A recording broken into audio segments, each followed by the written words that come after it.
Le Verbe s'est fait chair, il a habité parmi nous. Jean chapitre 1er, les versets 1 à 18.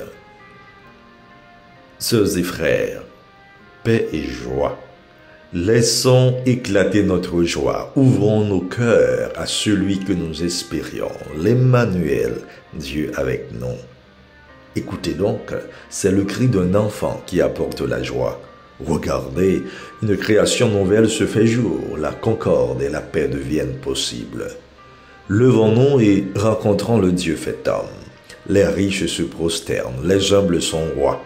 Oui, chantons vive la Noël, chantons la vie nouvelle. Quel changement profond que Noël apporte dans le monde aujourd'hui, si ce n'est qu'une joie qui le contrarie, une paix qui le dérange. Êtes-vous prêt à y participer? Notre joie aujourd'hui est contrastante. Pouvons-nous être en liesse quand nous vivons dans un monde dominé par la haine, les guerres, les richesses, le pouvoir, l'égoïsme et la violence?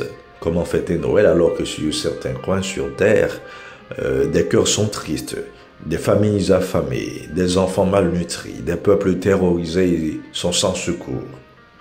Dans toutes ces situations, comme il fut pour l'enfant de Bethléem, la naissance d'un enfant apporte toujours de la joie, et cette dernière contrarie toute situation contraignante. C'est un instant de paix et d'amour, le cri de l'enfant qui appelle le regard de la mère et qui attise l'attention d'un père et la curiosité des témoins. Toutes les misères s'estompent et l'on fait accueil au nouveau roi des cœurs.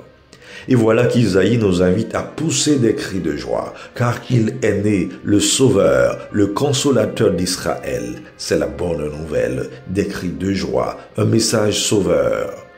Noël réalise donc toutes les annonces et promesses des prophètes. Même les ruines sont invitées à la fête, car elles seront relevées. La joie est promise à toute la terre. Avec la naissance de l'enfant de Bethléem, non seulement toutes les promesses s'accomplissent, mieux encore, c'est leur réalisation plénière, car nous pouvons appliquer ces annonces non plus seulement à un libérateur politique venu restaurer les ruines de Jérusalem, mais bien mieux encore au petit enfant de la crèche qui nous est révélé comme l'Emmanuel, Dieu avec nous. Le Seigneur vient briser les chaînes de la désolation. Désormais, il nous offre sa consolation. Et nous reprenons le prologue de Saint Jean, et le Verbe s'est fait chair. Il a habité parmi nous, et nous avons vu sa gloire, la gloire qu'il tient de son Père comme Fils unique, plein de grâce et de vérité. Une merveille extraordinaire. Dans le mystère de Noël, la création est renouvelée par l'incarnation. Une vie nouvelle a pris naissance. Dieu qui nous a créés par son Verbe, dans sa sagesse et sa bonté, au nom d'un amour originel, renouvelle ce dernier par un amour oblatif en s'abaissant dans notre condition humaine. Par cette kénose, Dieu s'est fait homme. Un théologien dira de l'incarnation qu'elle est plus humiliante que la croix. Il s'agit du Christ Jésus, comme nous le dit saint Paul, qui ne retint pas jalousement le rang qu'il égalait à Dieu, qui s'est anéanti pour devenir homme à son aspect, et le monde ne l'a pas reconnu. Noël, c'est donc Dieu qui vient se faire solidaire de l'homme dans sa pauvreté et qui l'élève dans son humilité. Alors que le monde le rejettera. Dans l'incarnation s'accomplit un admirable échange.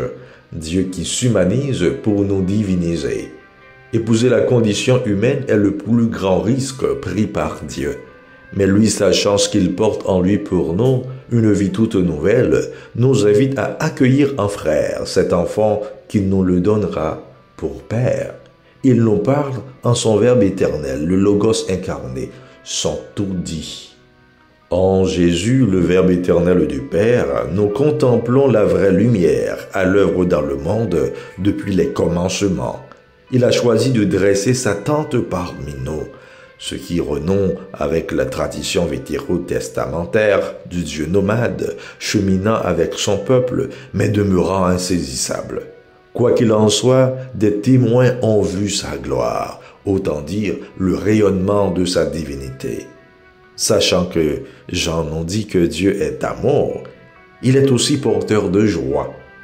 Comme a su bien dire Saint Léon le Grand, la tristesse n'est pas de mise en ce jour où naît la vie. Mais nous ne pouvons pas oublier que cette naissance demande de notre part un compromis, celui de vivre Noël de la façon la plus proche possible de celle vécue par la Sainte Famille, c'est-à-dire sans ostentation, sans dépenses inutiles, sans jeter l'argent par la fenêtre. Fêter et faire la fête est tout à fait compatible avec austérité ainsi qu'avec pauvreté. Frères et sœurs, alors que se réalise notre espérance d'une vie nouvelle avec l'Emmanuel, Dieu est avec nous, étonnant, contrarions le monde par notre joie. Laissons éclater un élan de charité, de paix, de justice et d'amour dans notre vie. Levons-nous et engageons-nous pour que Noël devienne notre quotidien, pour une solidarité fraternelle, une amitié sociale et un monde qui combat tout ce qui va à l'encontre de la justice, la paix, la concorde, la réconciliation et l'amour. Amen. Joyeux Noël.